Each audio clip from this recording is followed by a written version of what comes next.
Welcome back. Now, Liverpool have already made some big moves in the transfer window, completing the signings of Florian Wirtz and Jeremy Frimpong, but they aren't done yet. Mark McAdam, as you can see, is here to go through the latest transfer news, and seems like they might be busy again, Liverpool.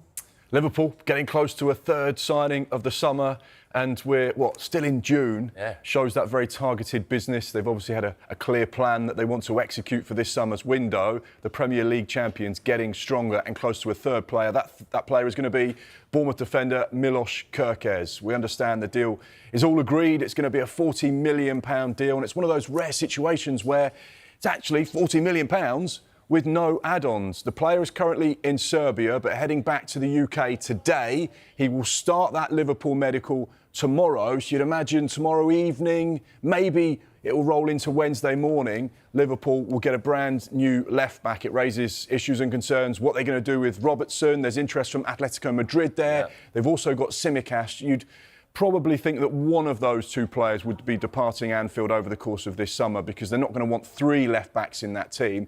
But Milos Kerkez, someone that joined Bournemouth a couple of summers ago for £15 million, so that represents a really good profit for them. Someone who started 38 games in the Premier League out of 38, so he's robust, he's got that experience. He's got a wonderful left foot when he gets that singing, and he can put in some quality into that box. So he could be a really strong addition, and someone that's got a couple of years of Premier League experience. So just to confirm the news there, he's flying into the UK today, medical at some stage tomorrow. Maybe it will be completed tomorrow, but possibly Wednesday. A couple of other players to keep an eye on at Liverpool. Jarell Quansah. We know that there's an agreement in place with Bayer Leverkusen, which is around €40 million, £34 million. He's currently on international duty with the England under-21s, who play on Wednesday night in the semi-final. We're not expecting any movement between now and then. Of course, it depends on how England get on as to how quickly that deal will accelerate. And another player that you mentioned going into the break, someone on Liverpool's radar, but just someone on the radar at the moment, the Crystal Palace defender Mark Guéhi, 24 years old. He goes into his final year at the moment. We understand it would have to be a really sizable offer for Steve Parish to say, OK, we'll let go of our captain. There are some reports that suggest he may leave on a free next summer. Right. One to keep an eye on. They turned down a big offer from Newcastle. Big offers from Newcastle. I think it totalled around 65 to 70 million pound in the end. The Crystal Palace chairman rejected that last summer. He stayed at Palace, got an FA Cup winners' medal, someone that was hugely important to the team. And like we say, he's on the radar for Liverpool, but there's been no formal contact. There's no progression on the deal. It's just someone they're aware of, and if they should go into the market to look for a centre-back, we know they were interested in Dean Howson before he went to Real Madrid, so it's definitely a position that they're looking at. Yeah. But other than interest, nothing more formal at this stage. Just on that, though, they've got Konate, they've got Virgil van Dijk, who are pretty much guaranteed they're starting two centre-backs. What does that mean possibly for Konate then? Well, Konate goes into the last year of his current Liverpool contract, so they've either got a situation where they try and offer him an extension and get him to stay at Anfield for a longer period of time, or they say we're going to lose him on a free next summer, or they could say, right, we need to cash in.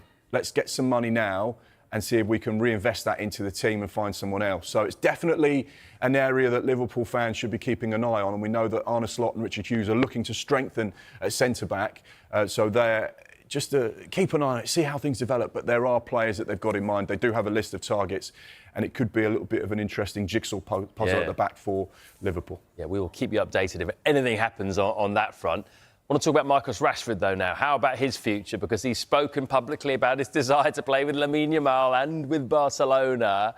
Seems as though they're looking at other options in that position, though. Yeah, unfortunately for Marcus Rashford, he's not at the top of Barcelona's list with regards to potential incomings this summer in terms of wingers. He's on a list, but he's not near the top of the list. One player that we know that Barcelona are getting close to is the 19-year-old right winger from FC Copenhagen. He's only a youngster. Rooney Bagaji is his name.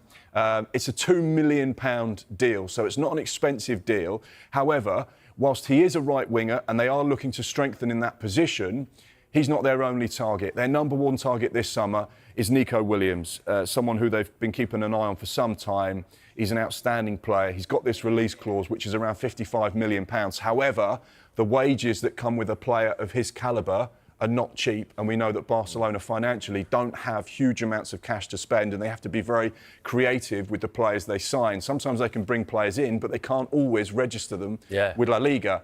So they have to have La Liga on side to get deals over the line, and that means they have to be clever. It also means they can't spend huge amounts of money on players, hence why they may be interested in Marcus Rashford, but his wages would be a problem, and the fact that he's still got 3 years left on his current deal. But he was speaking over the course of the weekend with that Spanish YouTuber ex-buyer saying, I'd love to play with Lamine Yamal. He's a great player. Who wouldn't love to play with him? One to keep an eye on, that's for sure. One other little thing we'll just point out as well, we like a little bit of social media activity, and Alejandro Garnacho just put something on his Instagram, and I don't know, what does this mean? He's wearing his Marcus Rashford Aston Villa shirt. My brother, love heart. What's he saying there? Well, I mean, he's saying that he doesn't mind annoying the fans because they're not going to enjoy that, are they? Well, a current Manchester United player wearing an Aston Villa top. It's all fun and games. Well, I don't think everyone will see it that way, sadly. It gives us something to talk about. How about Arsenal? We mentioned Nico Williams before, and Arsenal were linked with him for quite a while. That seems to have gone cold. It seems to be Barcelona, possibly for him.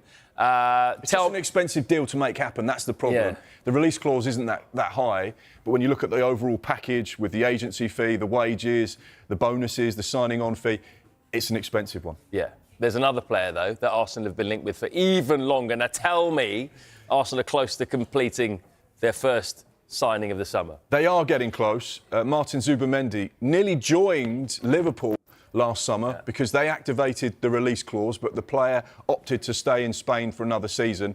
He's in London at the moment, just finalising that deal, speaking to Arsenal, going through all the final details of that contract. We understand it's a £51 million release clause, which Arsenal have activated. It's only a matter of time now. I know there's been some rumours on social media about a hijack, about other clubs. Not going to happen. The agreement is in place. He's going to be joining Arsenal, and Mikel Arteta will get his first signing of the summer.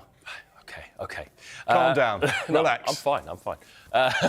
According to Sky Germany, goalkeeper Max Weiss will undergo a medical with Burnley today. What does that mean for James Trafford's future, the much sought after, apparently, James Trafford? Well, the important thing to remember about Weiss is he's been playing in Bundesliga 2. He kept 8 clean sheets last season in the second tier of the German footballing pyramid. So he's not even been playing in the Bundesliga. He's 21 years old. He's a young goalkeeper. Weiss very much one for the future as opposed to someone who could play immediately. But the fact that Burnley are strengthening in that position, whilst there is interest in their number one, James Trafford, would maybe indicate that there are teams that are interested in making a deal happen over the course of this summer. We know there are Premier League sides. We know there are sides across Europe that like James Trafford. He had a phenomenal season in the Championship, was absolutely outstanding at times. I lost track of the clean sheets he was keeping, some of those big saves. So therefore, you'd imagine it could be an area where Burnley need to strengthen. But I wouldn't automatically put 2 and 2 together and say he's the replacement for James Trafford just yet.